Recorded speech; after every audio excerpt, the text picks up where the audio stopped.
Okay. Week 6, right? We're on week 6 of the 10 foundational meditations. It's either 6 or 7. And we're going to talk about flow today. But as usual, let me do a little review of where we are, because what we did last week was a pretty significant departure. So a new type of technique, and we will be using it most of the rest of the sessions. Not exclusively, but we'll need to have this tool under our belt. So last week we worked with open awareness. That's what I call it. Other people call it different things.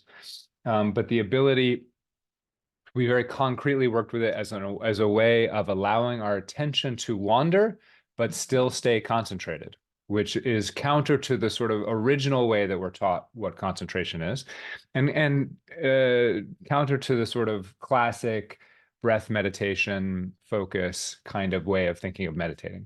So concentration we developed a sort of a deeper understanding of concentration, which is the ability to just stay awake, to stay present with whatever is happening. Now, when we're doing our old style meditation, which we probably should still do, we're focusing on one object and we're concentrating on it. We're still going to do that old style concentration, but even in that old style, we're still trying to stay awake. We always were from the beginning.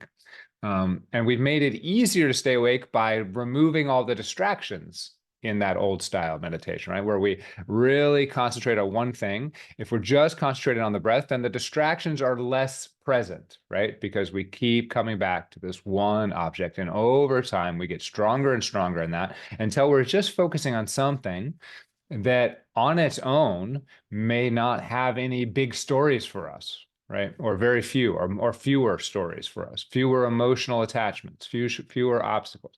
And so we get to practice what it's like to feel awake, even though it's just with one little part of our experience, say the breath.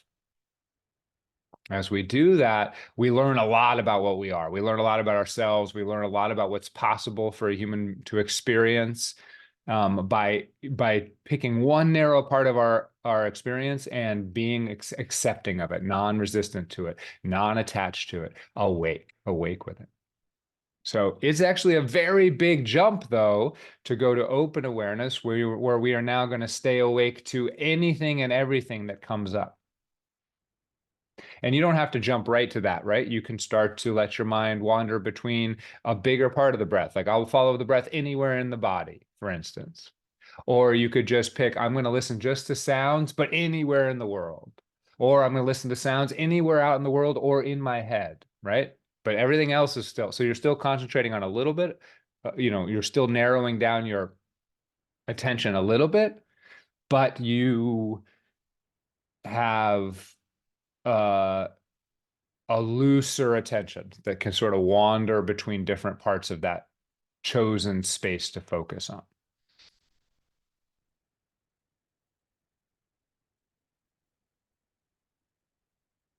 I want to remind people what I said at the beginning. I'm teaching a lot of techniques here. You don't need to do them all the time. You don't even need to do any of them extensively. I do suggest you try all of them, because even as you see what I'm talking about today, even if you're just doing the most old style meditation where you're just like, I'm focusing on a nice part of the breath, I'm staying relaxed, and you're still going to end up experiencing open awareness to some degree, right? So to have some practice with open awareness, you'll start to be able to recognize that more quickly. So just taste these meditations as we go through all 10 of them, so you're aware they're there. But you don't have to do all of them all the time. You don't have to understand them all the time, and you don't have to get too. I can help, of course. Having a teacher can help, and we can work on this, but you don't have to get too worried about which one should I do next. Choose the one that feels good to you. Choose the one that feels like it's working for you right now. Choose it so you stick with it and don't just bounce around because you feel like doing something different all of a sudden. Choose one, really work on it for a little bit, and get what you can out of it. And then you might, after a little while, a week, a few weeks, a few months, a couple years, decide, I think I need something else. Like I feel like I'm plateauing or I'm running into a blockage here. And then listen to yourself, and you have these other techniques there to pull on. Or you can come talk to me or another teacher or someone else who has some experience with this, and they might suggest what a good meditation, which one of these would be a good one to have next. You only need one, because the truth about everything, including yourself, spiritually speaking, obviously not with respect to other things in life, but spiritually speaking, is everywhere. So if you look with the right attitude and attention to any part of reality, you can see everything you need to know about reality. Okay. That doesn't mean that's always the easiest way to do it. There are easier ways to go than others. But that's all you need is one course. Okay, so today we're going to talk about, I'm going to call it flow. The Buddhists call it impermanence. You just think of it as change. Okay. And it's one of the Four Noble Truths in Buddhism, right? That it's in the Bible, it's all things must pass, right? This too shall pass. Everything is constantly changing. It's built into our modern understanding of physics. It's one reason the calculus was invented, right? It was because we needed something that was constantly measuring change to really be able to do physics. Everything is in constant flux. It's one of the fundamental truths of our reality. But this class is not about metaphysics so much. It's about practice. So what we want to be able to do is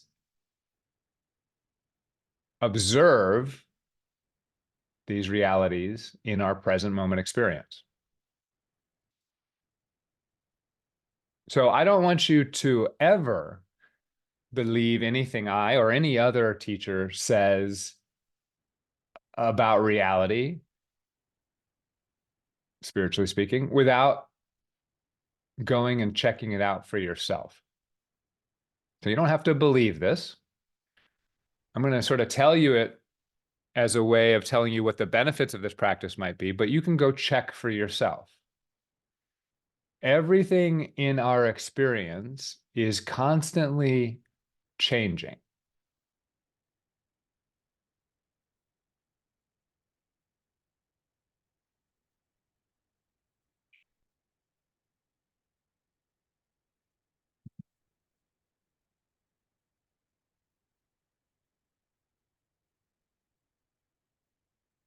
It's so simple, I know, but I'm giving it a little moment here.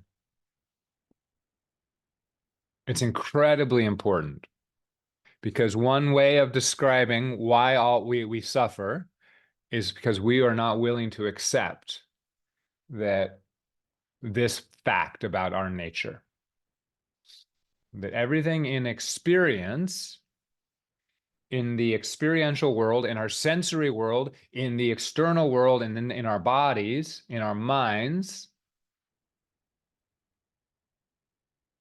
is constantly changing.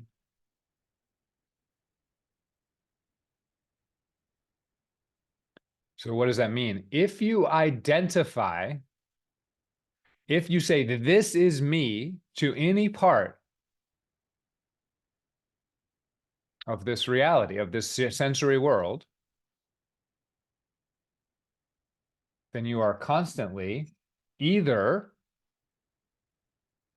dying, experiencing dying, or denying that you're experiencing dying, right? This is why we ignore this fact. If I realize that everything is changing all the time and I've identified with something in this world, then I know that I am undergoing a kind of death. Or I lie to myself and pretend I'm not undergoing this death and I'm resisting this reality. I think we talked about this. It's not one of the main parts of this course, but we talked about this when we were talking about acceptance. Our suffering is due to our resistance to reality.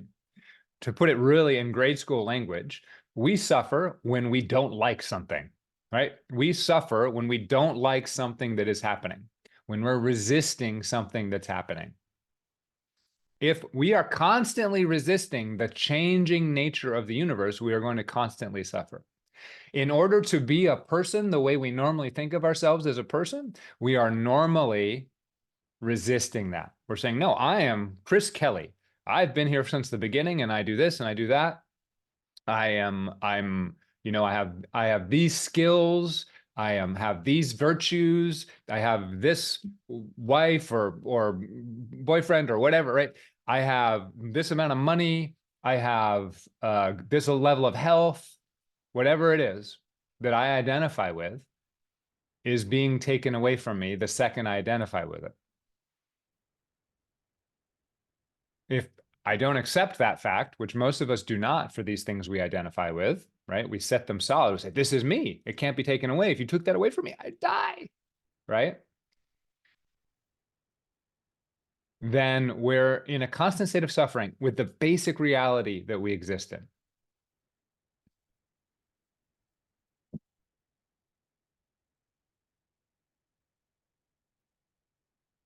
Just to give a little bit of the game away, there is a sense of permanence in our reality, but it's not in our sensory reality. It's in our sort of in our pure awareness. So there is a sense of us having a permanence.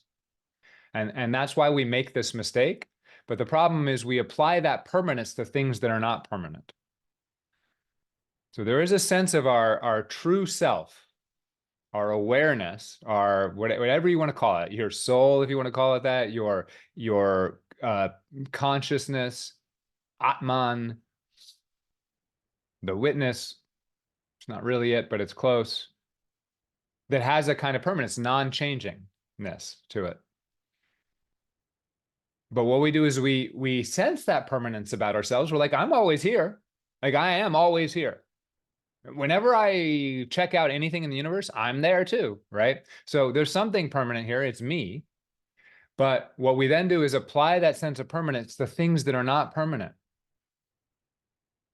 And we defend those things to the death. And this gives us our sense of suffering, a constant sense of suffering. In many ways, this is the root of all our suffering. To thingify, to make into a thing, to make into a permanent thing, that which is not a thing and that which is not permanent.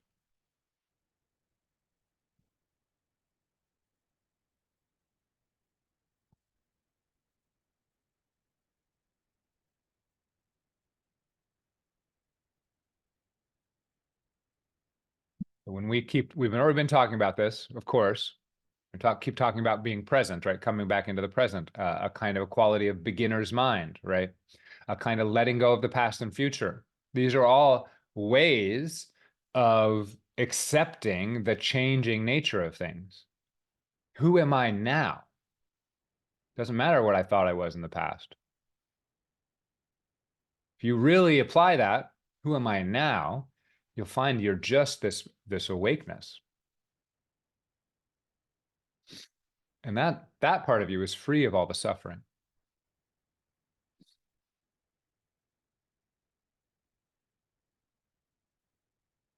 Okay, so that's all philosophical, what I've just described to you. And you don't have, I wanted to say it, but I said at the beginning, you do not have to accept anything I just said. I hope you sense a little bit of the truth of it and you're interested in it. But if you're not, that's okay. I have a practice for you, which you can use to decide whether what I'm saying is true or not. Okay? And this is a practice of paying attention to impermanence, making the object of your focus changingness. So we could just do it with the breath. And the breath is a really good object because we recognize that it's constantly changing. So it's a good place to start practicing, noticing what change is like. So I pay attention to the breath. Let's say I'm paying attention to the breath in my nose. Now, normally we'd just say feel or in and out. You could label it one of them. But we can also pay attention to the changing. Whenever you notice something changing in your breath, you'd say flow. or change, or impermanence, if you want to be highfalutin about it.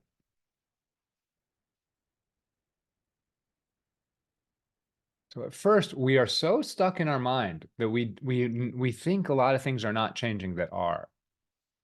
So what we want to do is start to pay attention to change so we get good at it.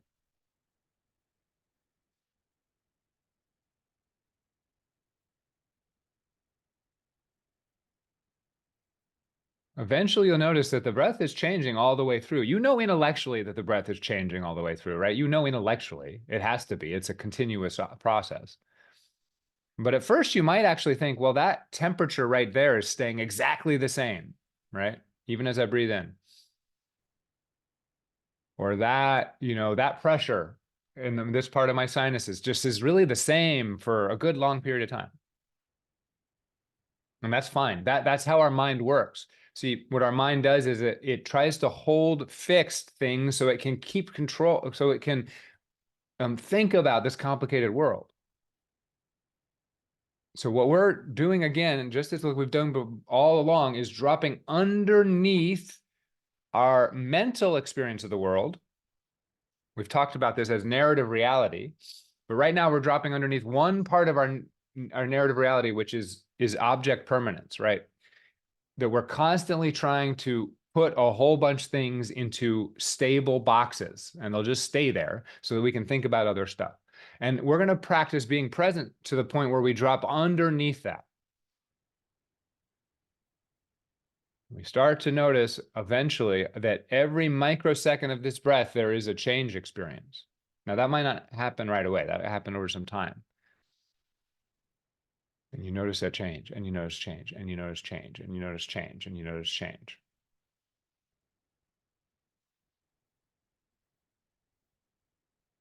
And again, we do it in the same things we've been doing all along. We notice the change in the temperature. We notice the change in the pressure. We notice the change in the change. Like, oh, the rhythm just sped up. The rhythm just slowed down.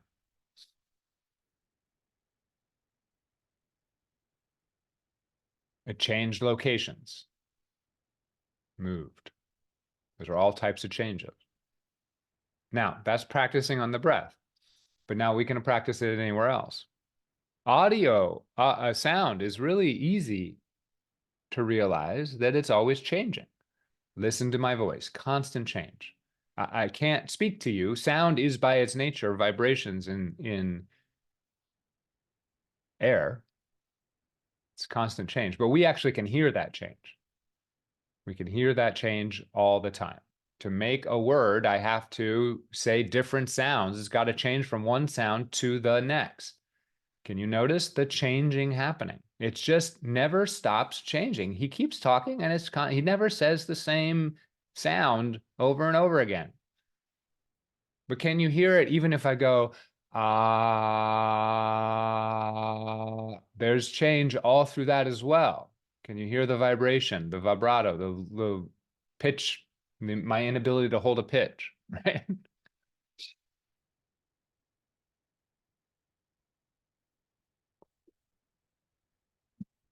Silence. There's silence in the room. It's like a white noise. But what is white noise? White noise is you can, now this is harder, but you can, those of you who've been with me in this class before, we did rest for a while. When you're focusing on rest in the auditory space, you're hearing that kind of white noise. And eventually you get closer and closer and you start to hear the vibration of that white noise.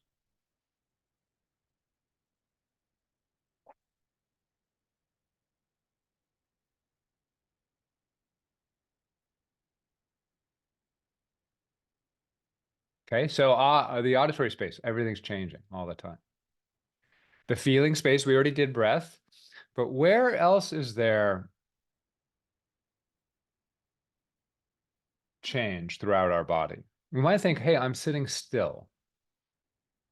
Okay, how do you know? Always again, the way to get under your mind is how do you know what you're experiencing right now? If you're in your head, you will not be looking at the evidence. You'll just be living in your memory. So you have to go check. How do I know I'm sitting still, perfectly still? Well, I go and feel my body. I can feel the ground that I'm sitting on. But now just pay attention to your butt on the seat. You may know, I actually hard for me to remember what it's like. You may notice parts of this seeming pretty still, but if you really pay attention, you'll notice that there are subtle shifts in pressure. There's flows of energetic feeling. There's heat sort of changing a little bit, moving a little bit the other direction. Can you notice that there's change in your seat?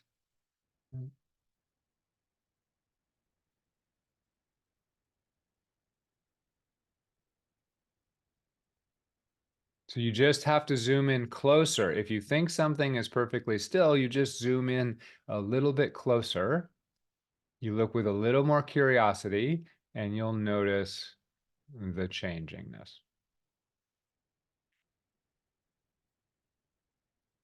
We're not going to do this in this class, but one of the fundamental meditations that my teacher Shinzen Young learned from his teacher Sasaki Roshi was contraction and expansion meditation, where you notice, so it's a type of change meditation. You notice everything is either contracting or expanding. That is, everything is either getting bigger or smaller, would be a way of putting it. And that's a way of checking in with flow. Like, is this thing feel like it's getting bigger, stronger, wider, more intense, or less, smaller, less intense?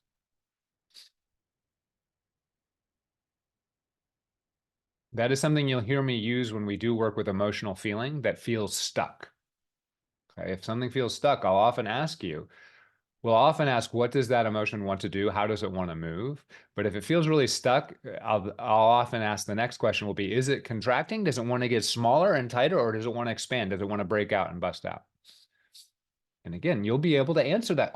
People almost all, I actually don't remember a time someone said they couldn't answer that question. They'll tell me that this emotion is stuck and it's been stuck forever and it won't move. And I'm like, yeah, well, does it want to get smaller or bigger? And they will almost, I can't remember a time they weren't able to answer that question. And usually when you answer that question, the emotion starts to move in that direction a little bit.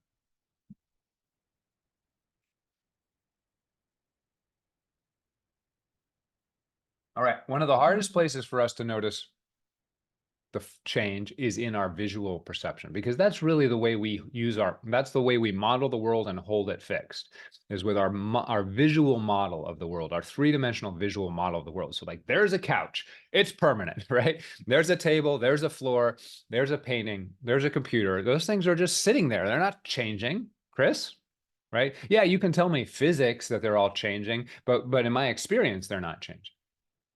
Now, that's not true. Because what are we paying attention to? We're paying attention to our sensory experience of the present moment world. Well, I do this and this computer gets bigger. And I do this and this computer gets smaller. Same thing with the couch. Everything moving around. Now, I don't want you to feel like it's all off, it's not off kilter, but it's a fact. Our sensory experience of the visual world is constantly changing. In fact, even, and you'll notice that if you ever decide to go down the path of getting super concentrated, you'll get so concentrated that you'll be able to pay attention to the vibrations of the eye. The eye never stops tracking, no matter how concentrated you get. It's moving around on an object, and you'll notice that. You'll notice that there's a shift of the whole visual pattern the whole time. Light is not that different from sound in the sense that it's a vibration as well. It's vibrating at such a we don't notice the vibration, most of the time. But that's also physically a moving source of energy, source of information, just like everything else. But we can notice, again, the movement of our eyes through space. Now, at first, if I were to ask you to focus on the visual realm and focus on flow, you would want to pick like a candle, or you'd want to pick a tree in the wind, or you want to focus on something. If you're going to focus on flow at the beginning, you're going to want to focus on something that has some natural flow to it, so you can get the experience of that. Or you could do a walking meditation. So I will often focus on visual flow when I'm in a walking meditation, because you'll notice the world is flowing past you as you do it. Okay. And then you could try it now. This is not what I would suggest as a basic meditation, but you can try it now. Just noticing, as you move your head around the world, it changes. The visual experience changes, obviously. Right?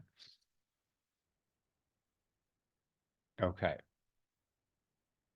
So another way of getting at this, in fact, my teacher Shinzen Young once wrote an article saying that if he had to teach one meditation technique, he would teach something called Gone, which is a smaller chunk of a flow meditation or an impermanence meditation. And that's just noticing when things disappear.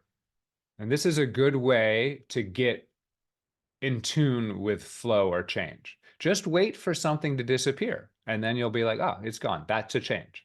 Right.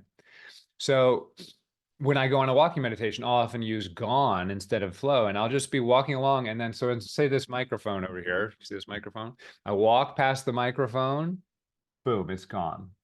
Right? It's in my peripheral vision. It's in my peripheral vision. It's gone. Right? And then I keep going and I walk past and something else comes along and then it's gone. And then something else is gone and something else is gone. Right? My breath comes in, goes out. Oh, it's gone. Okay. So gone is a way of a very powerful meditation. So it's about flow, but it's just noticing the ends of things. You can also do the reverse, where you wait for the beginnings of things. Okay. Gone's a little easier and maybe a little more. It's maybe not more powerful. It's a little easier because you already have something to focus on, and then you just notice when it disappears. But when you're waiting for things to begin, unless you're like focused on something you know is about to happen, like your breath, you don't know what you're focusing on, right? You're just opening into a space, which you can do, but it's a little bit harder. So this is a way of focusing on change, noticing gones, and you could label it gone, gone, gone, gone. You could do the same thing with my voice. Notice when some part of my voice, some sound goes away. At first, you can just notice when my voice stops, but soon you can notice when a word ends or another word ends. And then you get more and more concentrated and you notice every ending all the way through the sentence.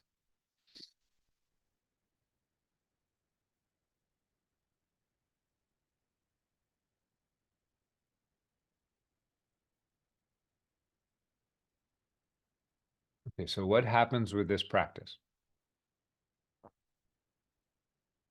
You become, whatever you start to focus on, you become more and more attuned to. This is why we started with resource practice. You spend more time on resource in your meditation practice, you will begin to experience more resource in your life. It will be more available to you. It will be more available because you'll have a habit of looking for it, but it'll also be more available because you've learned locations for it. You've learned more about resource in your life because you've spent some time looking around for it. Same thing here with flow. As you start to pay attention to flow, you'll start to notice it more in your life. As you start practicing acceptance with flow, you'll be more accepting of change in your life. There's a thing that this practice gets at, which all the meditations up until the last one also gets at this. The last one already has some flow in it, right? Because we're letting our attention flow around. But everything up until that, there can be a danger in meditation of holding fixed that which we're focused on when it's not really fixed. So we're building in like a little bit of a lie into our meditation. I'm going to focus right on this breath. And that breath is like, I'm going to keep that there. But actually, if we're truly accepting that breath, we have to be doing, from the beginning, we've been talking about this, you have to be letting it go as much as letting it arise. And so this, although we talk about it from the beginning, the way our mind works will lean us towards the non-resistance part of meditation and away from the non-clinging part of meditation. So our natural instinct is to go, okay, I understand meditation. I'm not going to resist. I get that. I'm not going to fight this. I'm going to accept this as it is. And we don't realize sometimes that that acceptance requires us to also be letting go. I'm not going to cling to this. I'm not going to hold on to this. Even the things that we like, right? That's the key, right? The meditation is making me feel more relaxed. The meditation is giving me more pleasure. The meditation is giving me more peace. Well, where's that experience? I can't hold on to that. I have to let that flow. If we hold on to it, that pleasure will become dull and dry and eventually a suffering itself.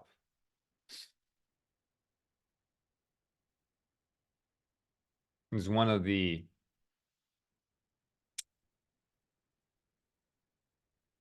deep truths about pleasure. You can't really hold on to pleasure without destroying it. So flow itself will have, it has a resource element to it once you really get into it, but it can be difficult at first.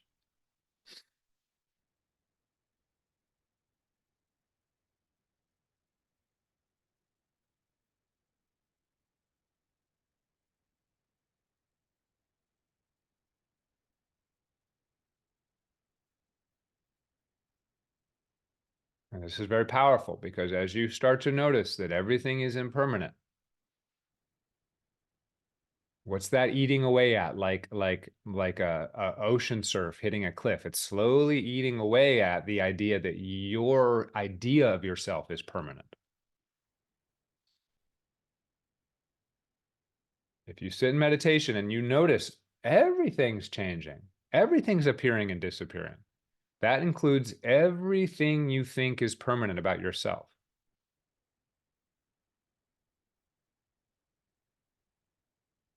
Except for one thing. What's the one thing that will be there as everything's changing? Well, that'll be you, the experiencer. The awareness, the beingness, these fundamental, the nowness, the here-ness. These are the permanent things in our experience. But you can see they're all without form, right? So everything with form is constantly flux and change. But until you accept that, it's hard for you to notice what is really permanent about yourself. And this is what we mean by letting go. Until you are willing to let go of that which is not permanent, you will not, it will be impossible for you to fully identify with that which is permanent about you, which is your spacious awareness. So that's philosophy again. Doesn't really matter. I'm just giving you a hint where this practice goes. The practice is, can I notice in this present moment change? Can I notice it in the way that we've practiced all along, with acceptance, with equanimity, without judging it, without trying to fix it, without trying to understand it, without trying to figure it out, interpret it, conceptualize it, just experience it. The only concept I need is change or gone.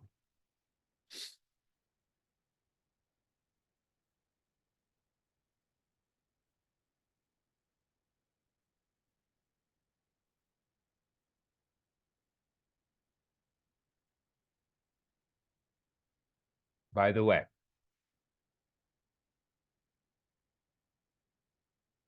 it's one of those almost cliche things.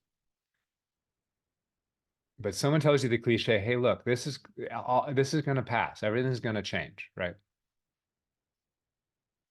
Whatever bad thing you're going through, it's going to end. It kind of helps maybe, but not very much, right? What will help is you actually knowing that it's changing. And the only way you get that is to start to experience the world the way it is in its changing nature. Then it is actually much easier to go, wow, this is intensely bad experience. I really am not liking this, but I am so used to noticing it changing that I already realized that this thing that I don't like is going away. I don't even have to do anything about it. It's already moving away. It may move into something worse for a second, but I know that that's also going to move away.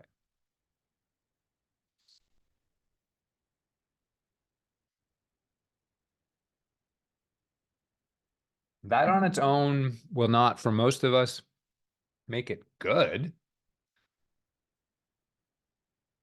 but it will remove, it'll like just suck out 99% of the suffering.